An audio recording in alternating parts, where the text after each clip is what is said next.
স্পেনের একজন রাজা ছিলেন। রাজা দেখুন কেমন নবীর আশিক, কেমন তাদের মধ্যে দিন ছিল। বাদশাহ আব্দুল মালিক, নাম হলো বাদশাহ আব্দুল মালিক। স্পেন ইস্তিহান যাকে বলা হতো, ইস্তিহান বর্তমানে স্পেন, এই স্পেনের একজন বাদশা ছিলেন, নাম হলো আব্দুল মালিক। তিনি শিকার করতে বড় ভালোবাসতেন। তৎকালীন যুগে জঙ্গলে হরিণ শিকার করতে যেতেন। হে তরুণ যুবকেরা, হরিণ শিকার করতে বড় ভালোবাসতেন।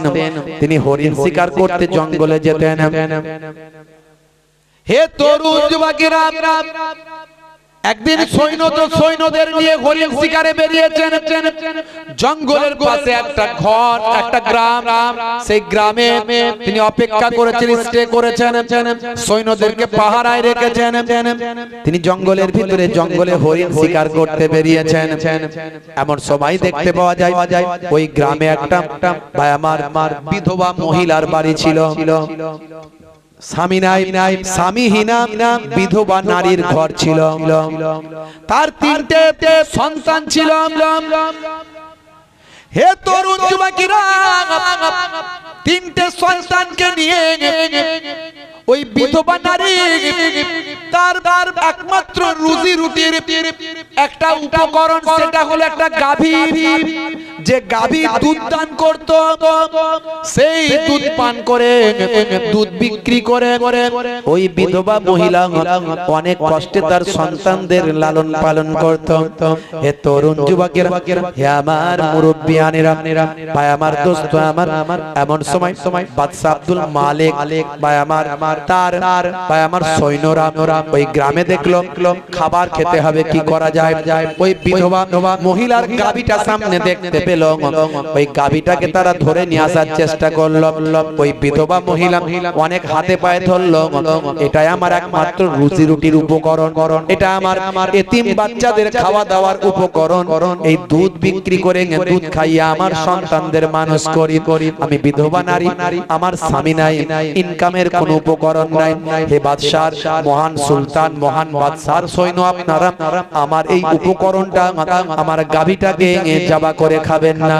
কিন্তু দেখা গেল ওই সৈন্যরা জোর করে, রাজার সুলতানের সৈন্যরা জোর করে ওই বিধবা নারীর, বিধবা মহিলার গাভীটিকে জোর করে ধরে নিয়ে আসলো।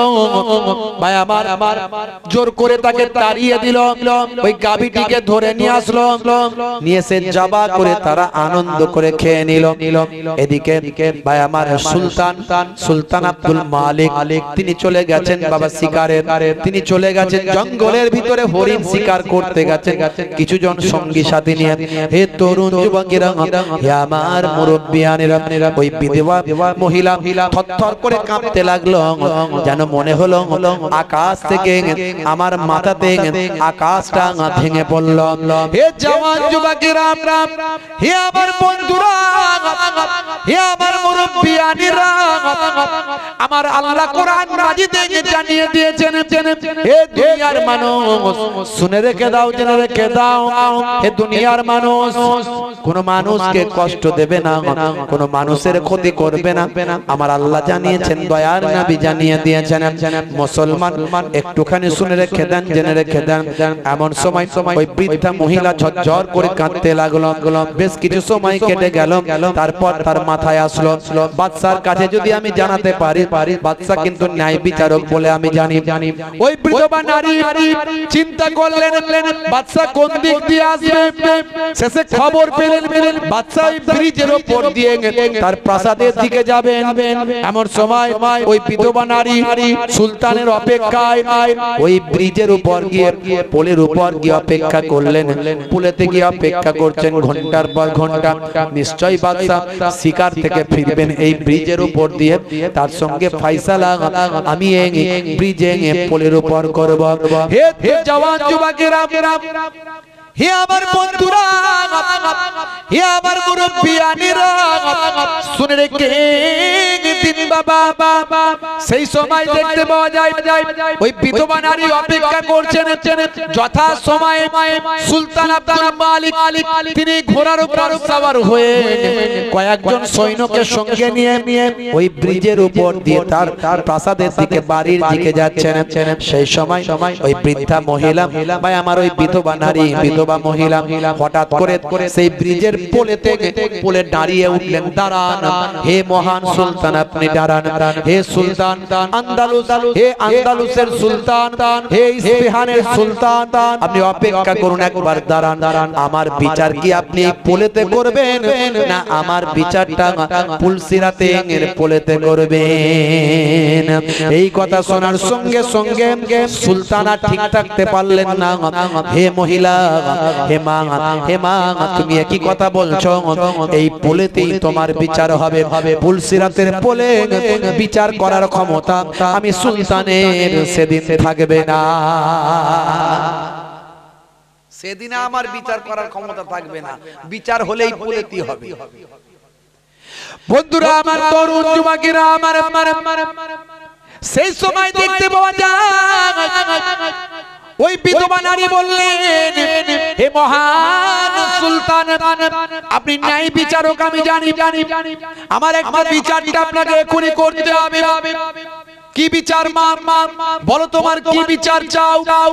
সেই সময় বিধবা মহিলা বলতে লাগলেন, হুজুর আপনার সৈন্যরা আমার একমাত্র রুজি রুটির উপকরণ আমার গাভী, যে গাভীটার দুধ বেচে আমি আমার সন্তানদের লালন পালন করছি। আমার 3টে সন্তানদের আমি লালন পালন করছি। সেই বিধবা মহিলা বলতে লাগলেন, আপনার সৈন্যরা আমার সেই গাভীটাকে জোর করে খেয়ে নিয়েছে, তারা জবাই করে আপনার সৈন্যরা খেয়ে নিয়েছে। আমি তাদের হাতে পায়ে ধরলাম, কত বোঝালাম, কিন্তু তারা বুঝলো না। তারা আমার ওই উপকরণ, আমার রুজি রুটির উপকরণ, ওই গাভীটিকে তারা খেয়ে নিয়েছে। এখন এর ফায়সালা আপনি এই পুলেতে করবেন না, পুলসিরাতের পুলে করবেন। সেই সময় সুলতান আব্দুল মালিক বললেন, ও মা বিধবা মহিলা, মাগো মা তোমার বিচারটা আমি এখানেই করব, ওখানে তো আমার কোনো ক্ষমতা থাকবে না। আমি তো আল্লাহর দরবারে নাফসি নাফসি করব, আমার রাসূলের ওসিলায় যদি সেদিন নাজাত পাই। কিন্তু মা তোমার বিচারটা আমি এখানে করব। তাড়াতাড়ি তার সৈন্যদেরকে ডাক দিলেন। রেগে অগ্নিশর্মা হলেন, রাগান্বিত হলেন, প্রচন্ড ক্ষিপ্ত হলেন। সেই সময় তার সৈন্যদেরকে ডাক দিলেন, ডাকো ওই সমস্ত সৈন্যদের সাজার জন্য পাঠিয়ে দাও, ওদেরকে সাজা দেওয়া হবে, শাস্তি দেওয়া হবে। কেন এই অন্যায় কাজ করেছে, আমার অগোচরে কেন এমন অপরাধ করেছে, এর জন্য ওদের শাস্তি দেওয়া হবে।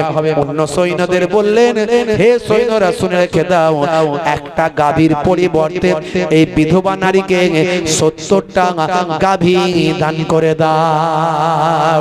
70টা গাভী দিয়ে ওই বিধবার মনটাকে খুশি করে দাও। জোরে হবে না? কেমন ন্যায় বিচার ছিল তাদের মধ্যে। তৎকালীন যুগের সুলতান তারা ন্যায় বিচার দেখিয়েছেন।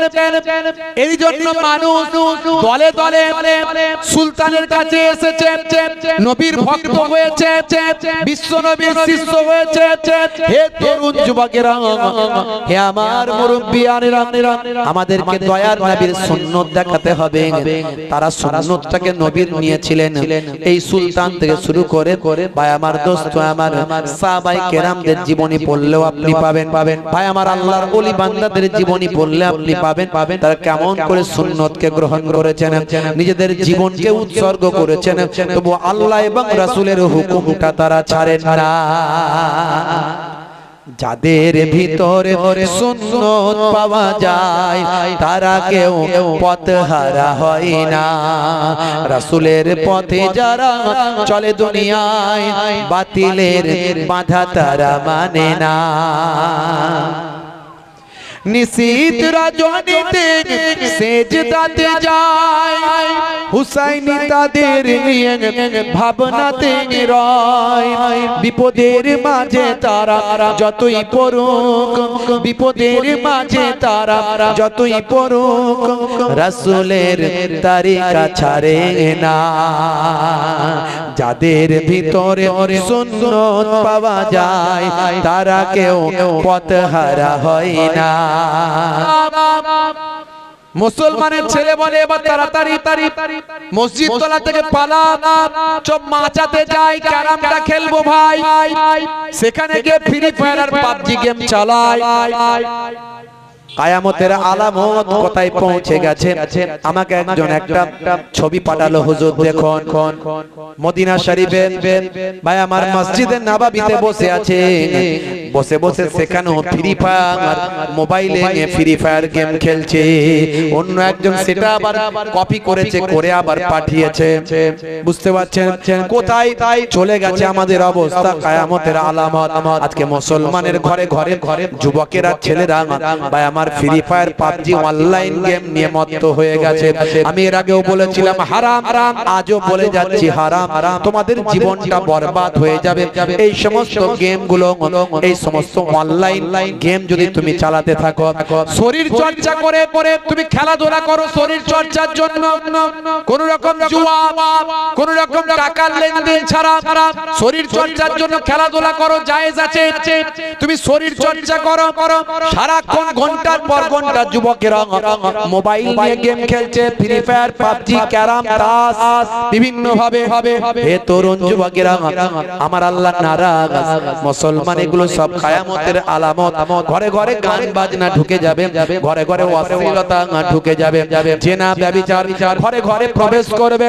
ভাইরা আমার, তরুণ যুবকেরা আমার, নারীরা বেপর্দা হয়ে যাবে।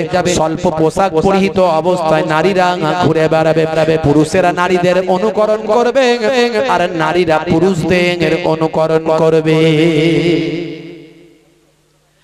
আল্লাহর নবী বলেন লানা রাসূলুল্লাহ সাল্লাল্লাহু আলাইহি ওয়াসাল্লাম আর-রাজুলু ইয়ালবাসু লিবসাতাল মারআতি ওয়াল মারআতা তালবাসু লিবসাতার রাজুল। আল্লাহর নবী বলেন ওই সমস্ত পুরুষ আর মহিলাদের উপর লানাত, যে সমস্ত পুরুষেরা নারীদের মতো চালচলন করে আর যে সমস্ত নারীরা পুরুষদের মতো চালচলন করে। এখন কিছু ছেলে দেখতে পাওয়া যায় কানে দুল পরে না, জোরে বলে হাতে বালা আছে না নাই, জোরে বলেন আছে না নাই। হে তরুণ যুবকেরা, ছেলেরা পায়ের গিরার উপরে পোশাক পরবে, মেয়েরা পরবে গিরার নিচে। কিন্তু হয়ে গেছে উল্টো। এখন কারের নারীরা পায়ের পোশাকটা গিরার উপরে এতটা পর্যন্ত তুলে দিয়েছে, আর ছেলেরা পায়ের গিরার নিচে পর্যন্ত লুটিয়ে পড়ে যাচ্ছে, আছে না নাই। হে তরুণ যুবকেরা, মুসলিম ঘরের নারীরা তারা আজকে গেঞ্জি টি শার্ট পরে, জিন্স প্যান্ট পরে ঘুরে বেড়ায়। কথা ঠিক না ভুল? কলকাতার দিকে দেখবেন মেয়েরা সিগারেট খাচ্ছে। এ ভাইরাস আমাদের গ্রামগঞ্জেও চলে আসছে, এ ভাইরাস গ্রামগঞ্জেও চলে আসছে। সৌদি আরবের বুকে হাই রে হাই, সেখানেও পর্যন্ত সেই যে পর্দা ছিল সেই পর্দা আস্তে আস্তে তুলে দিচ্ছে। মেয়েরা এখন ওপেন হচ্ছে, এমন কি মহিলারা কিছু শুনতে পায় যে তারাও নাকি মাঝে মাঝে কেউ দেখেছে যে সিগারেট খাচ্ছে সৌদি আরবে। বুঝতে পারছেন? তাহলে কিয়ামত আসবে না, বিপদ আসবে না, মালহামা হবে না, ধ্বংস হবে না, গজব আসবে না, জালেম বাদশা নিয়োগ হবে না, অত্যাচার জুলুম বাড়বে না, বাড়ছে। স্বাভাবিক। হে তরুণ যুবকেরা, আল্লাহর নবী বলেন এই রকম পরিস্থিতিতে বেশি তোমরা ইবাদতে মন দাও, নামাজে মন দাও, বেশি তেলাওয়াতে মন দাও, বেশি জিকিরে মন দাও। হে তরুণ যুবকেরা, তুমি আল্লাহর জিকিরটা করো, ফাজকুরুনি আযকুরুকুম। বান্দা তোরা আমাকে স্মরণ কর, আমি আল্লাহ তোদের স্মরণ করব। ওরে বান্দা তোরা আমার হয়ে যা, আমি আল্লাহ তোদের হয়ে যাব। কিতাবের মধ্যে দেখতে পাওয়া যায় মাল্লাহুল মাওলা ফালাহুল কুল। বান্দা যখন আল্লাহর হয়ে যায়, কুল মাখলুকাত তার গোলাম হয়ে যায়। মান কানা লিল্লাহি কানা আল্লাহু লাহু। যে বান্দা আল্লাহর হয়ে যায়, স্বয়ং আল্লাহ তার হয়ে যায়। জোরে হবে না? জোরে হবে না? যখনই আপনি কষ্ট পাবেন নামাজে যাবেন, যখনই আপনি বিপদে পড়বেন নামাজে যাবেন, যখনই আপনি মুসিবতে পড়বেন নামাজে গিয়ে সাহায্য চাইবেন। 5 ওয়াক্ত নামাজের সময় হবে, সঙ্গে সঙ্গে মসজিদে যাবেন, আজান শুনবেন আর মসজিদে যাবেন। হে তরুণ যুবকেরা, হে আমার মুরব্বিয়ানেরা, নামাজি যদি তুমি হয়ে যাও, সাহায্য করার দায়িত্বটা আমার আল্লাহ গ্রহণ করে নেবে। আপনি যদি নামাজি হন, সাহায্য করবেন কে? যারা বলেন কে? সাহায্য করার দায়িত্ব আমার আল্লাহ স্বয়ং গ্রহণ করবেন। ওয়াক্ত যে হলো ওযু করো, মসজিদে চলো, খোদার হুকুম পালন করো, নামাজটা পড়ো। ওয়াক্ত যে হলো ওযু করো, মসজিদে চলো, দিন রাতে 5 ওয়াক্ত নামাজ পড়লে পাবে ভাই জান্নাত। জোরে হবে না? আর জোরে হবে না? ফজরের সময় হলে মসজিদে যাও তুমি চলে, থেকো না বিছানায় শুয়ে, খোদা দেন রহমত ঢেলে। ফজরের সময় হলে মসজিদে যাও তুমি চলে, থেকো না বিছানায় শুয়ে, খোদা দেন রহমত ঢেলে। মাগরিবের ওয়াক্ত আসিলে মসজিদে যাও তুমি চলে, কবরে আযাব থেকে মুক্তি প্রভু দেবে। ওয়াক্ত যে হলো ওযু করো, মসজিদে চলো, খোদার হুকুম পালন করো, নামাজটা পড়ো। ওয়াক্ত যে হলো ওযু করো, মসজিদে চলো। জোরে হবে না? জোরে হবে না? হে তরুণ যুবকেরা, আমার আল্লাহর নবীর সুন্নাত গুলোকে মানতে হবে। নামাজ রোজা হজ যাকাতের সঙ্গে সঙ্গে সুন্নাত গুলোকে মানতে হবে। দয়ার নবীর সুন্নাতের তাবেদারি করতে হবে। হে তরুণ যুবকেরা, আমার আল্লাহ আপনাকে আমাকে ইবাদতের জন্য পৃথিবীতে পাঠিয়েছেন। আর দুনিয়াও মাজরাতুল আখিরাহ, দুনিয়া হলো আখিরাতের শস্য ক্ষেত্র। এই দুনিয়ায় যেমন আপনি চাষ করবেন তেমন তার ফলটা আখিরাতে পাবেন। আপনি যেমন ভালো কাজ এখানে করবেন তার লাভটা পুরস্কারটা সেখানে পাবেন। হে তরুণ যুবকেরা, আল্লাহ বললেন বান্দারে, হে দুনিয়ার মানুষ শোনো, মা খলাকতুল জিন্না ওয়াল ইনসা ইল্লা লিয়াবুদুন, আমি জিন জাতি মনুষ্য জাতিকে আমার ইবাদত ছাড়া অন্য কোনো উদ্দেশ্যে আমি সৃষ্টি করি না। হে তরুণ যুবকেরা, হে আমার বন্ধুরা, ইবাদতের জন্য আল্লাহ পাঠিয়েছেন। মনে রাখবেন, আপনি খাবেন ইবাদতের সওয়াব পাবেন। খাওয়াটা যদি নবী আনা তরিকায় হয়, যদি নবী যেভাবে খেতে বলেছেন সেভাবে খাবেন, পরিমিত খাবার খাবেন, অল্প খাবার। ভোগ লেগেছে এতটা খেলেন, এতটা না, এতটা নয়, ভোগ লেগেছে এতটা খাবেন, এতটা। একটা ভাগে খাবার দেবেন, একটা ভাগ ফাঁকা রাখবেন, একটা ভাগে পানি দেবেন, একটা ভাগে খাবার দেবেন, একটা ভাগে পানি দেবেন, একটা ভাগ খাবার ফাঁকা ফাঁকা রাখবেন। পেটটাকে 3টে ভাগে ভাগ করে আপনি খাবেন। নবী এই খাওয়াটা দেখিয়ে দিয়েছেন। আল্লাহর নবী বলেছেন, খাওয়া দাওয়ার শেষে চেটে পুচে খাবে, আঙ্গুল চেটে খাবে, বাসন চেটে খাবে। হযরত আম্মা জানা আয়েশা সিদ্দিকা রাদিয়াল্লাহু তাআলা আনহা বলেন, যখন নবী খাওয়া দাওয়া করতেন প্লেটটাকে, খাবার পাত্রটাকে এমন চেটে পুচে খেতেন, বুঝতে পারা যেত এই পাত্রে দয়ার নবী খাবার খেয়েছে। আমরা চেটে পুচে খাওয়াটাকে আমরা মনে করি লোকে কি বলবে, বলবে হ্যাংলা খেতে পায় না।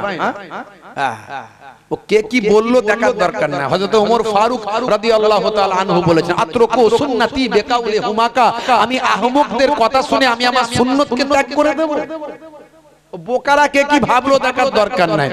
ওটা কাঁটা চামচে ভাই আমার এক প্লেট খেতে খেতে আমার 3 প্লেট খাওয়া হয়ে যাবে, কথা ঠিক না ভুল? সবচেয়ে বড় চামচ হচ্ছে আগুন। হে তরুণ যুবকেরা, চেটে পুচে খাওয়ার কথা দয়ার নবী বলেছেন, আর নবীর কথা কখনো ভুল নয়, অবৈজ্ঞানিক নয়, অবাস্তব নয়। 1450 বছর আগে দয়ার নবী বললেন চেটে পুচে খাবে। আজকের যুগের স্বাস্থ্য বিশেষজ্ঞরা বলছেন নবী যা বলেছেন ঠিক বলেছেন। চেটে পুচে খেলে মুখ থেকে এক ধরনের লালা নিঃসৃত হয়, যে লালাটা আপনার আমার হজমের উপকার হয়। 1450 বছর আগে দয়ার নবী বললেন ইউহিব্বুল হালওয়া ওয়াল আসাল, আল্লাহর নবী পছন্দ করতেন মিষ্টি এবং মধু পান করতেন, মাঝে মাঝে পছন্দ করতেন, খেতেন দয়ার নবী। সময় পেলে খাবার পেলে, নবীর ঘরে তো খাবারের ভাই আমার খাবার তেমন কিছু থাকতো না। দয়ার নবী গরিবী জীবন যাপন করেছিলেন, ইতিহাস আপনাদের জানা। কিন্তু নবী পছন্দ করতেন মিষ্টি এবং মিষ্টি এবং মধু, দয়ার নবী আমার পছন্দ করতেন। আজকে ভালো করে দেখুন, লক্ষ্য করুন ভাইরা আমার, ভাই আমার তরুণ যুবকেরা, স্বাস্থ্য বিশেষজ্ঞরা বলছেন খাওয়া দাওয়ার পরে যদি একটু মিষ্টি খাওয়া হয় হজমের জন্য উপকার হয়। শুধু তাই নয়, হার্টের একটা অসুখ হয়, অসুখটার নাম হলো কার্ডিওভাস্কুলার। এই কার্ডিওভাস্কুলারের মতো ভয়ঙ্কর রোগ থেকে হেফাজত হয়। শুধু তাই নয়, আল্লাহর নবী মধু খেতে বলেছেন। কোরআন মাজিদে মধু সম্পর্কে মধুর আয়াত এসেছে, মৌমাছির আয়াত এসেছে কোরআন মাজিদে। আমি ভালো করে লক্ষ্য করুন, 1450 বছর আগে আমার আল্লাহ যেটা কোরআনে বলেছেন, নবী যেটা হাদিসে বলেছেন, সেটা আজকের যুগে বিজ্ঞানীদের কাছে আজকে গ্রহণীয় হয়েছে, বাস্তবতার সঙ্গে সামঞ্জস্য পেয়েছে। 1450 বছর আগে আমার আল্লাহ মধুর কথা বলেছেন। ভাই আমার দয়ার নবী মধুর কথা বলেছেন, মধু খেলে তোমার উপকার হবে, মধু তোমার রোগ নিরাময় করবে। নবী আমার জানিয়ে দিয়েছেন। আজকের স্বাস্থ্য বিশেষজ্ঞরাও দয়ার নবীর কথা স্বীকার করেছেন। মধুকে আজকের স্বাস্থ্য বিশেষজ্ঞরা মধু সর্দি কাশি বিভিন্ন উপকারের জন্য মধু খেতে মানুষকে নির্দেশ দেয়। হে তরুণ যুবকেরা, হে আমার মুরব্বিয়ানেরা, হে আমার বন্ধুরা, কোরআন মাজিদ খুলুন, সূরা নাবা আয়াত নাম্বার 10। ওয়াজআলনাল লাইলা লিবাসা, আমার আল্লাহ কোরআন মাজিদে বললেন রাতকে আমি পোশাক বানিয়েছি, পোশাক। তুমি রাত্রিটাকে পোশাকের মতো মনে করো, শরীরের সঙ্গে জড়িয়ে নাও রাতকে। তার মানে ব্যাখ্যা কি? অন্ধকার, রাত মানে অন্ধকার, অন্ধকারটাকে শরীরের সঙ্গে জড়িয়ে নাও। 12 ঘন্টা দিন, 12 ঘন্টা রাত। হে তরুণ যুবকেরা, এই রাতের বেলা তুমি যখন ঘুমাবে অন্ধকার করে দেবে, তুমি তোমার লাইটটা বন্ধ করবে। হাদিসের মধ্যে অন্য জায়গায় বলা হয়েছে যখন তুমি ঘুমাবে আলোটাকে নিভিয়ে দেবে, বন্ধ করে দেবে। আর আল্লাহ কোরআন মাজিদেও বললেন তুমি তোমার রাতটাকে লেবাস করে নাও, পোশাক বানিয়ে নাও, মানে অন্ধকারকে নিজের গায়ের সঙ্গে মাখিয়ে নাও। হে তরুণ যুবকেরা, আজকের যুগে দেখতে পাওয়া যায় স্বাস্থ্য বিশেষজ্ঞরা বলেন আল্লাহর কোরআন যেটা বলেছে, নবীর হাদিস যেটা বলেছে সেটা সত্য, মহাসত্য, ধ্রুব সত্য। আজকের স্বাস্থ্য বিশেষজ্ঞরা বলছেন মানুষ যখন ঘুমিয়ে যায় তখন লাইটটা বন্ধ করে দেওয়া প্রয়োজন। কারণ লাইট জ্বললে মাথা থেকে, মাথার পেছন সাইড থেকে এক ধরনের হরমোন তৈরি হয়, যে হরমোনটাকে বলে মেলাটোনিন। এই মেলাটোনিন হরমোনটা নিঃসৃত হওয়ার জন্য ঘুমের অন্তত 2 ঘন্টা পরে প্রয়োজন হয়। 2 ঘন্টা কেটে গেলে ব্রেঘর ঘুম, তার মানে একেবারে গভীর ঘুম। গভীর ঘুম হলে চোখ ব্রেনকে ইন্ডিকেট করে, হে ব্রেন এখন আমার ক্লায়েন্ট এখন আমার ক্লায়েন্ট বেঘোর ঘুমে আচ্ছন্ন হয়ে গেছে। এবার তুমি মেলাটোনিন নামক হরমোনটা নিঃসৃত করতে বড় হে তরুণ যুবকেরা। মেলাটোনিন মানে যে এক ধরনের এমন হরমোন, যে হরমোনটা ভাই আমার ক্যান্সার, আপনারা জানেন ক্যান্সার বিজ্ঞানীরা বলে, স্বাস্থ্য বিশেষজ্ঞরা বলে ক্যান্সারের নাই কোনো অ্যানসার। হরমোন ভাই আমার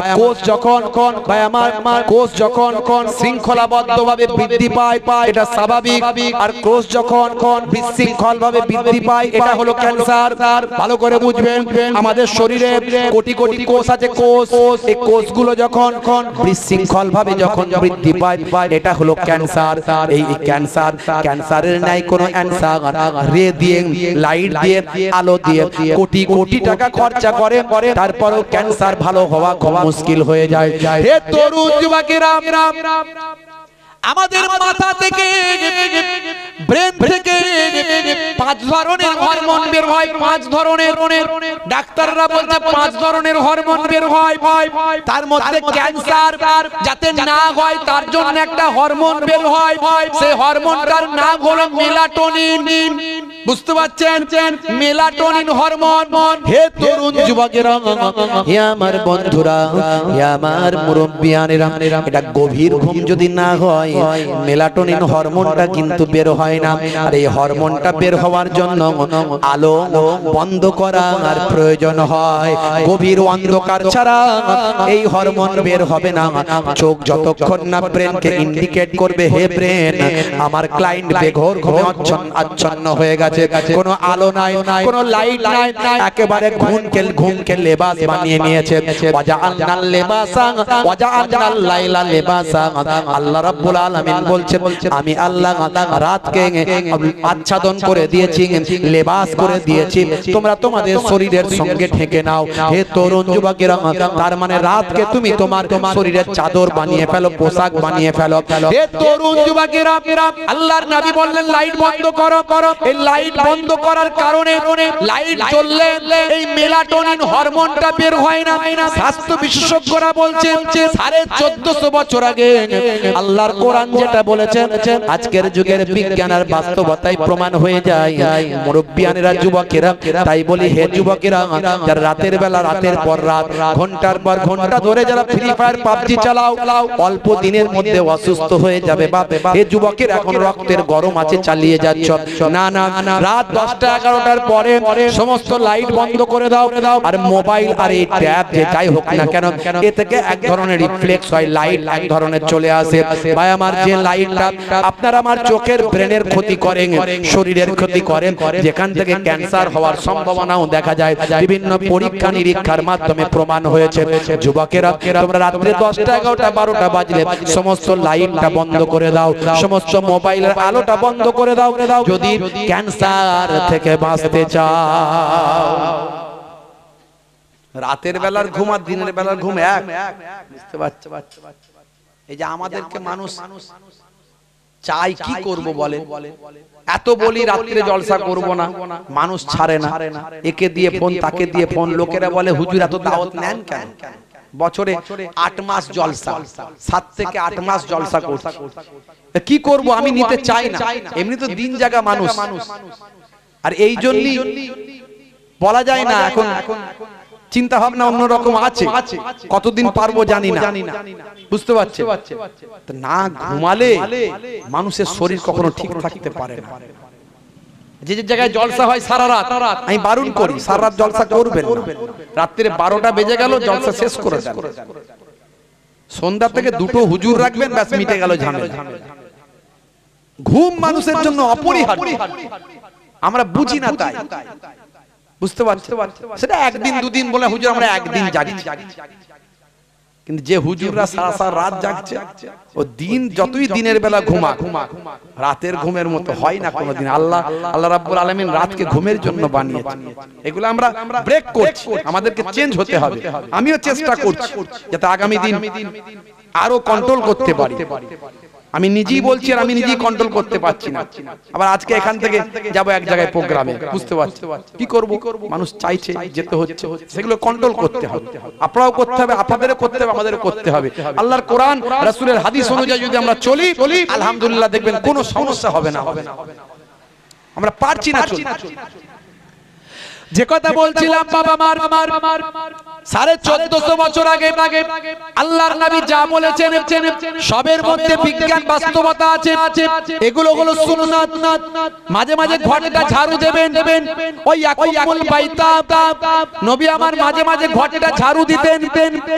আল্লাহর নবী আল্লাহর রাসূল, হে তরুণ যুবকেরা, হে আমার মুরব্বিয়ানেরা, দয়ার নবী আমার ইয়াকুনু ফি মাহনাতে আহলিহি, দয়ার নবী আমার স্ত্রীদের সঙ্গে ছোট ছোট মেহনত গুলো কাজগুলো করতেন। ঘরটা মাঝে মাঝে নবী আমার ঝাড়ু দিতেন, স্ত্রীর সঙ্গে রান্নায় সহযোগিতা করতেন। আচ্ছা বলুন তো, যদি এই কাজগুলো আমরা করি, স্ত্রীর সঙ্গে যদি রান্নায় সহযোগিতা করি, ঘরটা মাঝে মাঝে ঝাড়ু দিই, আমাদের স্ত্রীদের সঙ্গে, বউয়ের সঙ্গে স্বামী স্ত্রীর প্রেম ভালোবাসা বাড়বে না কমবে? জোরে বলেন, বাড়বে না কমবে? আর এখন ছেলেদের প্রেম দেখছেন তো, সব বিয়ের আগে প্রেম, বিয়ের পরে আর প্রেম নাই। যত প্রেম এরা শাহরুখ খানের কাছ থেকে শিখেছে, শাহরুখ খানের কাছ থেকে শিখেছে। ওরে বাপ রে বাপ, হাত কেটে ফাঁক করে দিয়ে বলছে আই লাভ ইউ, তোমায় না পেলে আমি বাঁচবো না, পুরি সর্বনাশ। রেল লাইনে মাথা দেব, বিষ খেয়ে মরে যাব। বাপ মনে মনে চিন্তা করছে হাই রে হাই, ও যে যা হবে হবে, ওকে আগে ঘরে তুলে নিয়ে এসে বউ করে নিয়ে আয়, তাহলে আমার ছেলেটার জীবন চলে যাবে। ও মেয়ে বলছে, মেয়ের বাপ বলছে সর্বনাশ, আমার মেয়ের জীবন চলে যাবে। হাই রে হাই, প্রেম শিখেছে শাহরুখ খানের কাছে, সলমান খানের কাছে। আর দয়ার নবী প্রেম শিখিয়ে দিয়েছিল, যদি নবীর দেখানো প্রেমটা করতে পারতে, বুড়ো হয়ে যেতে, বুড়ি হয়ে যেতে, কিন্তু প্রেম তোমার আর কমতো না। বুড়ো বুড়িকে ছাড়া বাঁচবে না, বুড়ি বুড়োকে ছাড়া বাঁচবে না। কি প্রেম নবী শিখিয়েছেন। আল্লাহর নবী বলেন মাঝে মাঝে তোমরা ঘরটা নিজে হাতে ঝাড়ু দেবে, স্ত্রীর সঙ্গে ছোট ছোট কাজগুলো তোমরা করবে। বলে হুজুর, এ আপনি যা ওয়াজ করে দিয়ে যাচ্ছেন না, সকাল থেকে গন্ডগোল লেগে যাবে। কি হলো না, এই আমাদের বউয়েরা তো বলবে হুজুর ওয়াজ করে গেল, ঘর ঝাড়ু দিতে, নাও ঝাঁটা নাও, ঝাড়ু দাও। সকালবেলা টেনশনে পড়ে যাব, কি বিপদ। আচ্ছা যদি মাঝে মাঝে ঘরটা ঝাড়ু দেন, এটাও তো সব পাবেন। আমার নবী দিয়েছেন বলে দিলেন, প্রেমও বাড়বে, উপকারও আছে, লাভও আছে, সুন্নতের সওয়াবও আছে। আপনি বলবেন হুজুর আমার অনেক কাজ, সব সময় দেবেন না, মাঝে মাঝে দেবেন। বলে হুজুর এটা মেয়েদের কাজ। আরে মেয়েদের কাজ তো কি হয়েছে? আপনি কত বড় সাহেব হয়েছেন, আমি কত বড় সাহেব হয়েছি, ডাক্তার সাহেব, মাস্টার সাহেব, উকিল সাহেব, হাকিম সাহেব, নেতা সাহেব, মন্ত্রী সাহেব, জমিদার সাহেব, বিজনেসম্যান, ভাই আমার হুজুর সাহেব, মাওলানা সাহেব, পীর সাহেব, যত বড়ই সাহেব হন না কেন, নবীর থেকে বড় সাহেব পৃথিবীর জমিনে হয়নি, আর কেউ হবে না। সেই নবী প্রেম শিখিয়েছেন। মুসলমানের ঘরে অশান্তি কেন থাকবে? যদি নবীর তরিকায় চলো, 100 জনের 98টা ঘরে কোনো অশান্তি থাকার কথা নয়। আর এখন দেখুন শাহরুখ খানের কাছ থেকে প্রেম শিখেছে। ভাই আমার যতগুলো প্রেম করে বিয়ে করেছে তাদের ম্যাক্সিমামটাই দেখুন বিয়ে 2-3 বছরের পরে গন্ডগোল লেগেছে। দেখুন ভালো করে, ঘরেতে ভাই আমার দরজার পাশ দিয়ে, গলি দিয়ে, পাড়ার ভিতরে ঢুকলেই দেখবেন 224-40 চলছে। কিরে ভাই 224-40 চলছে, কিরে ভাই? ও শাহরুখ খানের ভক্ত তাই। শিক্ষকের স্ত্রী ঝগড়ার সময় বলছে ওই আমাকে বেশি শেখাতে এসো না। অভিনেতার স্ত্রী ঝগড়ার সময় বলছে ওই আমার সঙ্গে নাটক করো না। দোকানদারের স্ত্রী ঝগড়ার সময় বলছে আমাকে সস্তার মাল পেয়েছো। কসাইয়ের স্ত্রী ঝগড়ার সময় বলছে কেটে টুকরো টুকরো করে দেব। ইঞ্জিনিয়ারের স্ত্রী ঝগড়ার সময় বলছে মেরে বালি চাপা দিয়ে দেব। জেলের স্ত্রী ঝগড়ার সময় বলছে মেরে শুটকি মাছ বানিয়ে দেব। আর আলেম মাওলানা তাদের ঘরে তো মনোমালিন্য হয়, তাদের মধ্যে কোরআন যাদের ভিতরে সুন্নত পাওয়া যায় তারা কেউ পথহারা হয় না। জোরে হবে না? জোরে হবে না? ভাইরা আমার, তরুণ যুবকেরা, যতটুকু ওয়াজ করলাম বললাম, আমার উদ্দেশ্য একটাই, এক নাম্বার হলো ঈমানদার হতে হবে, ঈমানকে মজবুত করতে হবে। আলোচনা অনেক ছিল, অনেক আলোচনা করলাম, বিজ্ঞানকে সামনে রেখে ইতিহাসকে সামনে রেখে দু চার কথা বললাম। এটা ইতিহাস বললাম, আগে যেগুলো বলেছি সায়েন্স বলেছি। এত উদাহরণ দিয়ে বোঝানোর চেষ্টা করেছি কোরআন এবং হাদিস পাককে সামনে রেখে যে আমাদেরকে সচ্চা ঈমানদার হয়ে আমলওয়ালা হতে হবে, ইবাদতওয়ালা হতে হবে। আর ইবাদতের মধ্যে সবচেয়ে বড় ইবাদত কি? জানেন কি? নামাজ। নামাজ যদি ছেড়ে দিই আমাদের উপর গজব আসবে। সারা পৃথিবীতে কি চলছে, যে কোনো সময় যে কোনো ঘটনা ঘটতে পারে। আমাদেরকে সচেতন হতে হবে। নামাজ ছেড়ে দিলে হবে না, রাসূলের সুন্নাত ভুলে গেলে হবে না, সব সুন্নাতগুলোকে জানতে হবে। ডান দিকে কাত হয়ে ঘুমানো সুন্নাত, বসে পানি পানি করা সুন্নাত, পেচ্ছাপ করে পবিত্র হতে হবে, পেচ্ছাপ করে পানি নিতে হবে, পরিষ্কার পরিচ্ছন্ন থাকতে হবে। আমাদেরকে যত তাড়াতাড়ি সম্ভব নাপাকি থেকে পাকি হাসিল করতে হবে, পবিত্রতা তাহারাত হাসিল করতে হবে। অনেকে নাপাক সারা সারা দিন থাকে নাপাক, তার ফরজ গোসলের প্রয়োজন, কিন্তু সে ফরজ গোসল করছে না, সারা দিন নাপাক অবস্থায় আছে। তাড়াতাড়ি পবিত্রতা অর্জন করতে হবে, তাহারাত হাসিল করতে হবে। ভাইরা আমার, আমাদেরকে যখন রাস্তা দিয়ে যাবেন, রাস্তায় কোনো কষ্টদায়ক বস্তু থাকলে পেরে কাঁচ ভাঙা পাথর চোখে পড়ে গেছে সরিয়ে দিতে হবে। কত সুন্দর ইসলাম শিখিয়েছে। ছোটদের স্নেহ করতে হবে, বড়দের সম্মান করতে হবে। মুখকে বাংলার 5 করে রাখলে হবে না, মুখকে বাংলার 5 করে রাখলে হবে না। বলে হুজুর আমার মুখটা এরকম, তাহলে ঠিক আছে। আর যদি ইচ্ছা করে লোককে ভয় দেখানোর জন্য করে সেই বিড়াল থাবা মারতে আসে না, বাঘ এ করতে আসে, সেরকম করলে হবে না।